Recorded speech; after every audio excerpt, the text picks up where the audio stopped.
Agora aqui vamos falar de pecuária, vamos falar com o especialista em pecuária, Celso Ricardo, que já está conosco. Boa tarde, Celso. João, prazer aí de novo estar contigo e com os teus ouvintes aí do programa. Muito bem, é importante dizer o seguinte, viu, Celso? Nós estamos aqui basicamente focados na soja e nós estamos trazendo você para falar de pecuária, você é um consultor, porque, claro, a maioria do povo que mexe com a soja também tem boi, mexe com gado e é muito importante. E nós estamos vivenciando na pecuária uma coisa assim meio bem desalentadora. Aliás, ontem você me surpreendeu, eu achava que nós estávamos com os preços da pecuária no fundo do poço, eu falei assim, não, tem muito ainda, tem possibilidade, infelizmente, de cair ainda mais.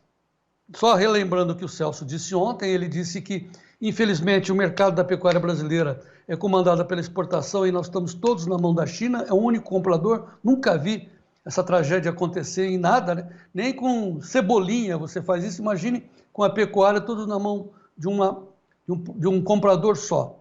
Fora isso, também no mercado interno, segundo o Celso, aí você pode melhorar ou até retificar o que eu estou dizendo, também o mercado interno está na mão das três grandes, que fazem o preço, e as associações não contestam, não têm força, né, ou, quando muito, também concordam com isso. Inclusive o Ministério também não tem força para mexer com isso.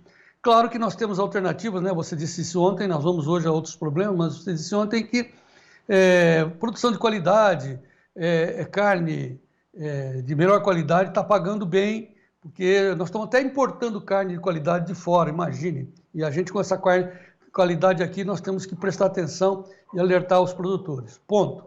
Quer retificar, quer completar alguma coisa para a gente ir no nosso assunto de hoje, Celso?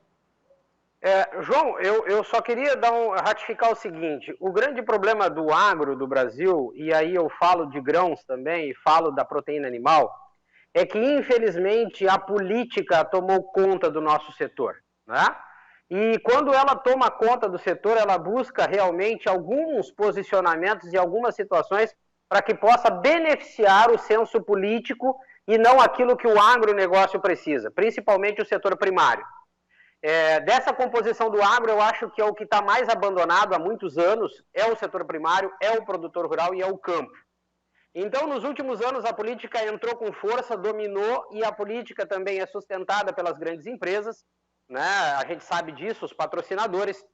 E esse volume, tendo em vista o mercado chinês, que foi, como tu bem falou, uma irresponsabilidade do Brasil, virar o agro para um único país só, esse grande volume virou uma sensação forte para os políticos que eles fazem uma correlação com a representatividade do PIB. E eu digo isso para todo mundo, em todos os canais que faço parte, representatividade do PIB e superávit comercial não quer dizer nada. Não quer dizer nada. São valores finais a partir de uma safra, de uma grande produção que ela foi puxada e, na grande maioria das vezes, não é viabilizada, ou seja, não garante lucro para quem investe no campo.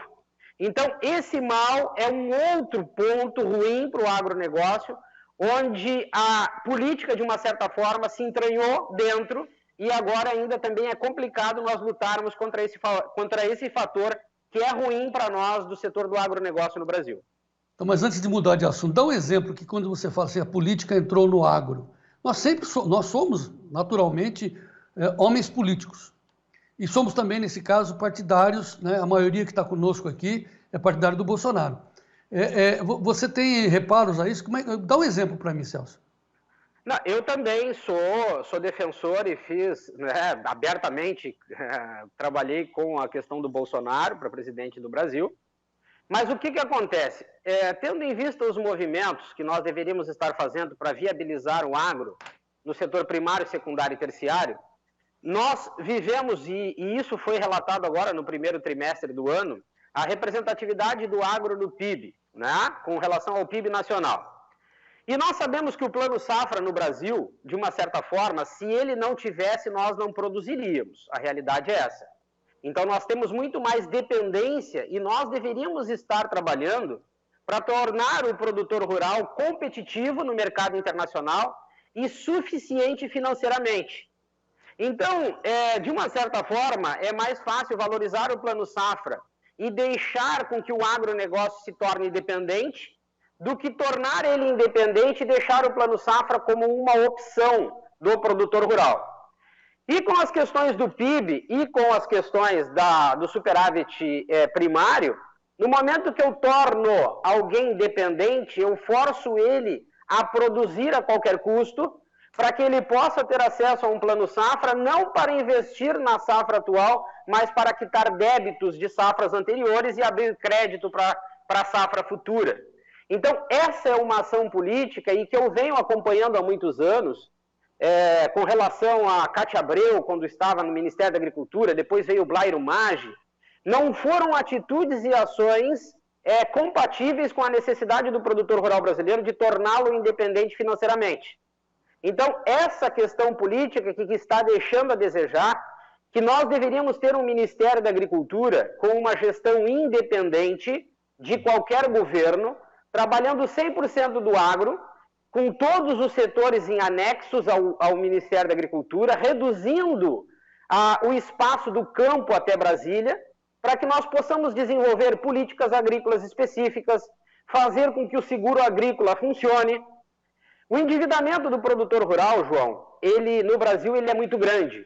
E se tu deve lembrar, e os ouvintes também, que foi em 94 que saiu o último plano de securitização para tratar do endividamento do produtor rural. No ano de 2021, recebendo ligações do Brasil inteiro, eu resolvi idealizar um novo projeto, que é o Projeto de Lei 550, que está em Brasília, tá? Foi apresentado pelo senador Álvaro Dias, e muito mais do que tratar o endividamento é acabar com as execuções judiciais e as expropriações de terras, tendo em vista um projeto de lei absurdo que tinha como base vender as terras brasileiras para o capital externo.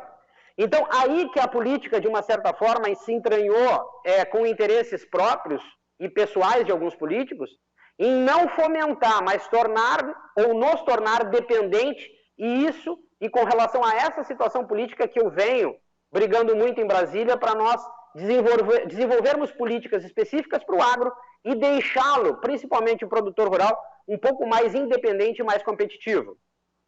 Quando você fala que, como você disse ontem, que até o Ministério da Agricultura está enfraquecido, portanto ele não tem força para reverter aquilo que prejudica o produtor, você deu como definição que as padronizações lá que acontecem principalmente dentro dos frigoríficos estão sem... O Ministério não consegue inverter a lógica. E hoje o animal que entra no frigorífico perdeu a característica de ser macho ou fêmea e o Ministério não tem como intervir nisso?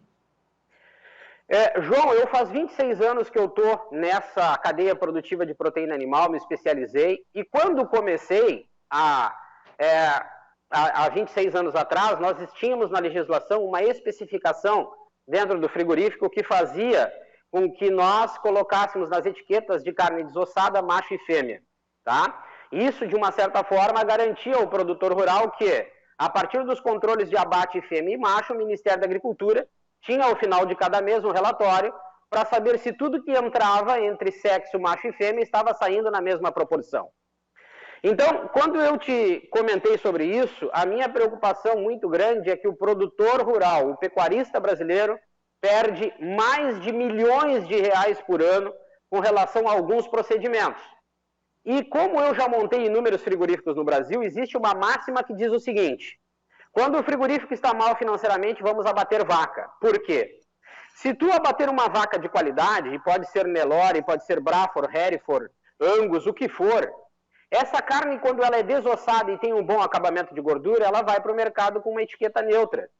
E tu consegue comercializar e colocar esses produtos como cortes grill e gourmet com uma valorização equivalente a uma carne de boi.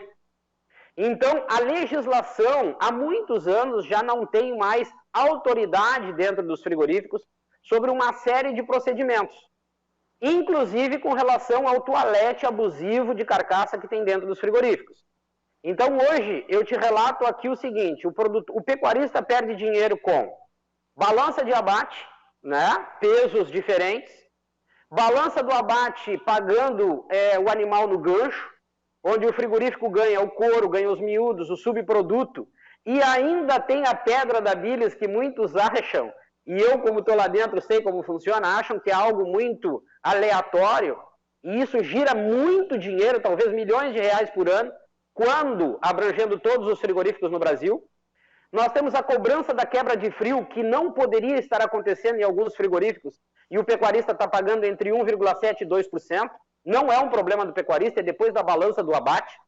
Então, assim, tem uma série de situações que a legislação e o Ministério da Agricultura perderam, né? Perderam o domínio, inclusive agora com esse projeto de lei absurdo que foi aprovado em Brasília, que libera para os frigoríficos os autocontroles. Então, dentro dos frigoríficos hoje estão deitando e rolando, né? Existem frigoríficos bons, a realidade tem que ser dita, existem aqueles que são confiáveis, mas na grande maioria o pecuarista, mesmo que tenha um valorzinho a mais na arroba, ou que tenha uma bonificação na carcaça, ele perde dinheiro com certeza. Por exemplo, na faca pesada, na faca que vai fundo. Olha, pessoas me procuraram nos últimos dias, inclusive um sindicato rural no Rio Grande do Sul, que vem idealizando uma ideia, e tem um professor lá de Tocantins, da Universidade Federal, que está tentando fazer um trabalho há muito tempo, para padronizar carcaças. Na legislação, no RISPOA, está lá escrito o que considera carcaça, mas considera carcaça após o abate. Ela não define o que fica e o que não fica. Então, a legislação, a partir agora, inclusive, desse novo ministro da Agricultura, ele apresentou uma proposta que vai dar ainda mais liberação para os frigoríficos simplesmente apertarem ainda mais a faca dentro de uma sala de abate. Então, um dos critérios hoje fundamentais no Brasil seria nós termos um projeto de lei, nós fundamentarmos um projeto de lei que defina o que é e o que não é carcaça a partir do que fica e o que não fica. Eu garanto para ti e para todos os ouvintes que, no mínimo, uma arroba de boi por animal abatido, a pecuária de corte perde. E se nós levarmos em consideração que o Brasil, no seu auge, mata em torno de 80, 85 mil animais por dia, mas na média hoje nós botamos 70 mil, e nós considerarmos uma arroba em 50% dos animais, a perca da pecuária de corte passa da casa dos milhões. Então são medidas que precisam ser tomadas de uma forma imediata, pautada e embasada, porque há um tempo atrás até as questões das balanças, em alguns estados colocaram uma segunda balança e os frigoríficos conseguiram de uma certa forma burlar, e o pecuarista seguiu perdendo e aí aboliram tudo. Então existe uma série de sistemas e atuações que nós precisamos padronizar no Brasil para que o justo aconteça.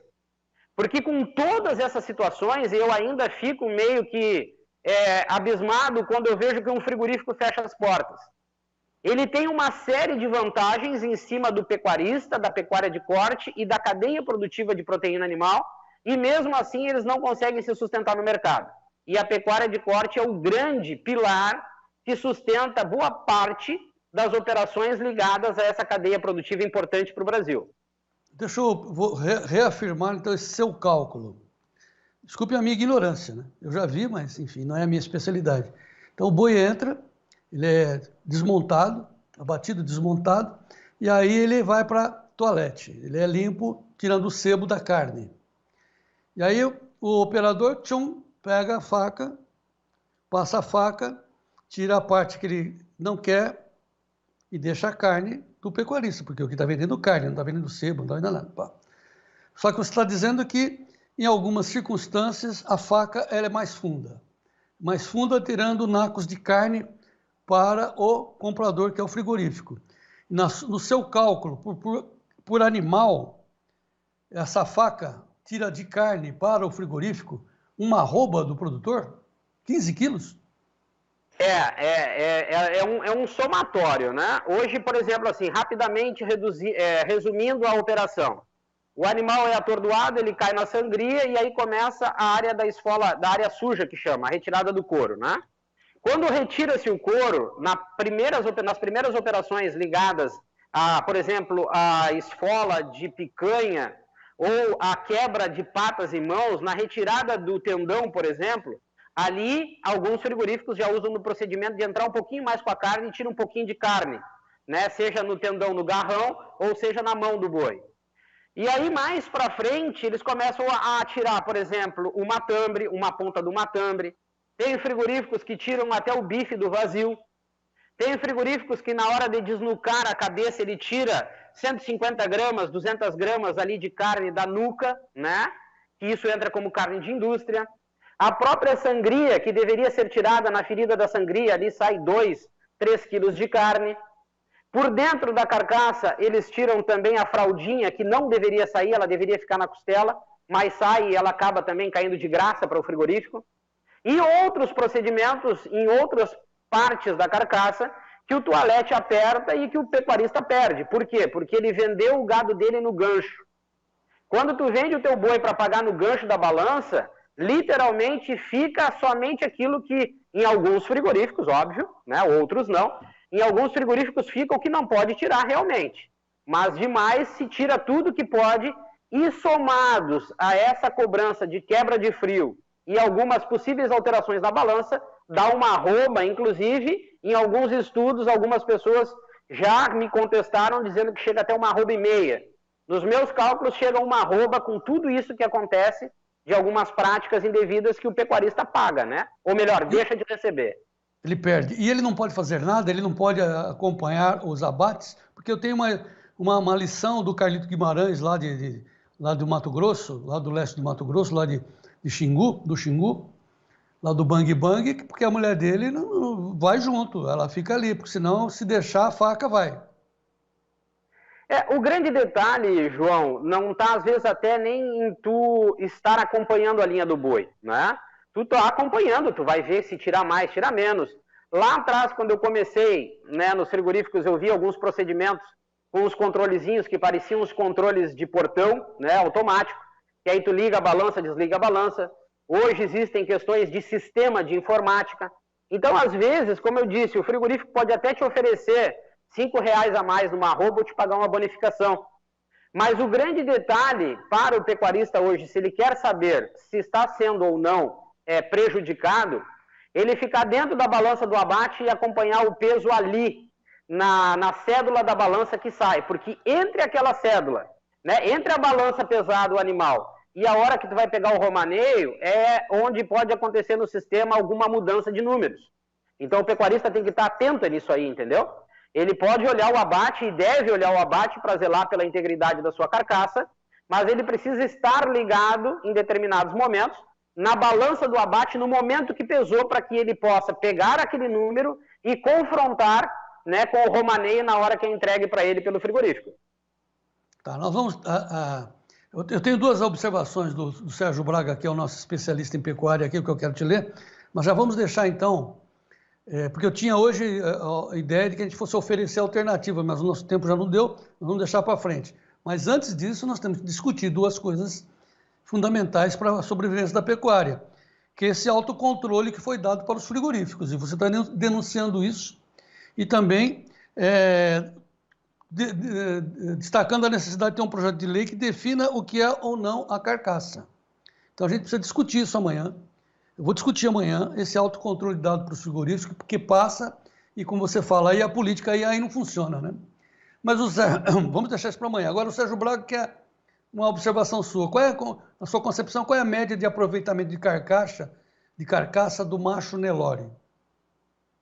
Olha, eu já tive rendimento de carcaça do Nelore de 56%. 56,5% deu em Nova Andradina, na realidade em Bataiporã, ali no Mato Grosso do Sul, no frigorífico, o antigo frigorífico dos Capucci, entendeu? Então vai muito da conformação muscular, do acabamento, e hoje eu estava vendo até numa propaganda de uns touros, é o que ele tem de massa muscular. Isso é o que vai determinar realmente o rendimento de carcaça em si. E uma coisa muito importante é que o pecuarista, de uma certa forma, precisa estar atento, que não é o peso bruto do animal que vai definir o rendimento, mas sim a genética e o que ele vai oferecer de carne depois do abate é que define o rendimento de carcaça. E eu te digo isso porque já peguei animais e mostrei para alguns pecuaristas dentro do frigorífico, animais com o mesmo peso, só que rendimento de carcaça diferente. Porque a genética não era a própria ou a melhor genética para um acabamento, para um rendimento. Tu pode pegar no norte, lá em Pontes Lacerda, no Mato Grosso, eu já peguei rendimentos de Nelore de 54, 55, 56 também. Mas já peguei rendimentos de 51 e já peguei rendimentos de até 50%. Isso devido a alguns procedimentos errados. É que nem vaca. Uma vaca Nelore hoje de qualidade, ela dá com certeza 51%, 52% de rendimento de carcaça, não tenho dúvida disso. Porque são animais apurados, melhorados geneticamente, que esse ganho de carne que ele tem, proporcional, claro, aí entra uma outra questão que os pecuaristas também se confundem. O peso na propriedade rural é diferente até pela eliminação, né, que os animais têm durante esse período de dieta hídrica. Então nós temos que considerar um animal leve, né, sem conteúdo ruminal ou com o mínimo possível, para que esse peso seja considerado com relação ao peso da balança de abate. Aí nós vamos ter um rendimento de carcaça. E se o pecuarista não faz, se ele não encerra o animal dele com um período para que ele possa eliminar esse conteúdo gástrico dentro da mangueira, então se ele considerar esse peso total, é óbvio que a quebra vai ser maior. Então nós temos que considerar peso de carcaça. E como eu disse, o boi Nelore pode dar 56%, 57% de rendimento sem problema nenhum, assim como a vaca Nelore 51%, 52%. Se balança nos frigoríficos estiverem zeradas e o trabalho operacional de faca for bom, eu não tenho dúvida que esses rendimentos podem dar tranquilamente. Tá, o Marcos Antônio Locatelli, lá do Paraguai, deixou uma colocação aqui, que hoje no frigorífico a vaca está virando boi. Olha, eu vou precisar de espaço, vou deixar para amanhã então essa colocação do Sérgio. A primeira, né, vamos discutir amanhã o autocontrole do frigorífico. Que o pecuarista deve ficar atento entre a balança e o romaneio, e aí, senão a vantagem dele vai embora. Mas outra pergunta do Sérgio, que marcas próprias podem ser consideradas pelo pecuarista como uma saída para o prejuízo? Como a gente não vai ter tempo de responder tudo isso, já vamos deixar todas essas colocações para a edição de amanhã. Repetindo, marcas próprias podem ser consideradas pelo pecuarista como uma saída ao prejuízo? Ponto. Vamos discutir essa situação que o pecuarista tem que ficar atento entre a balança e o romaneio e essa lei esdrúxula, estúpida, não sei, dado ao frigorífico, o autocontrole lá dentro com ele. Aí que, sem nem nada que impeça, a faca vai fundo, né, professor? Olha, para a gente que está dentro dos frigoríficos há muitos anos e acompanha mesmo com a fiscalização alguns absurdos que acontecem lá dentro, nós vamos ter problema de saúde pública, com certeza, porque muitas coisas erradas vão acontecer em algumas unidades. E com relação a essa questão da vaca que vira boi, isso também seria uma questão para o Ministério Público hoje. Porque tem carnes sendo comercializadas no mercado como carne de boi e são de procedência de vaca. E como não existe fiscalização, nós, consumidores, podemos estar sendo enganados facilmente. Então, essa questão do autocontrole, eu estava em Brasília, até fui acompanhar a votação do projeto de lei da securitização, e eu vi lá acontecer e deu para ver que tinha dedos das indústrias ali dentro, e eu digo para ti e para os ouvintes, com certeza, até questão de segurança alimentar vai estar em jogo aí com esse projeto de lei absurdo que dá o direito de autocontrole para os frigoríficos de uma maneira geral. Resumindo, nós estamos discutindo, claro, a sobrevivência da pecuária, essencialmente os preços, a necessidade do pecuarista começar a proteger os preços quando os preços estão bons, entrar na B13 e travar, não é o caso agora, mas essencialmente também nós estamos discutindo o futuro da pecuária com base em tudo que está acontecendo. Nós estamos virando, os pecuaristas estão virando produtores integrados dos frigoríficos e a lei não está favorecendo aos pecuaristas. Por isso, amanhã, peço encarecidamente que o Celso Ricardo volte aqui nesse nosso espaço para a gente começar a discutir o futuro da pecuária com ênfase nisso. Autocontrole dado aos frigoríficos. É o tema de amanhã. Combinado, Celso? Combinado. E só assim para fazer um final com relação ao autocontrole, é importante porque isso tem a ver com a pecuária e muito, principalmente pelas questões ligadas à brucelose e cisticercose, que são avaliadas dentro do frigorífico, e de uma certa forma, dependendo da conveniência, algumas empresas, como vão ter esse poder de autocontrole, eles podem, a partir de benefício próprio também, quem é que vai afirmar para nós que não, proceder de alguma maneira errada com relação a esses problemas de brucelose e cisticercose, que vai afetar o pagamento, né, da pecuária de corte também negativamente, com certeza. Mas vamos voltar também a essa história dessa faca pesada aí. Celso Ricardo, mais uma vez, muito obrigado pela atenção, pelo carinho aí e pelo espaço que você nos dedicou na sua vida.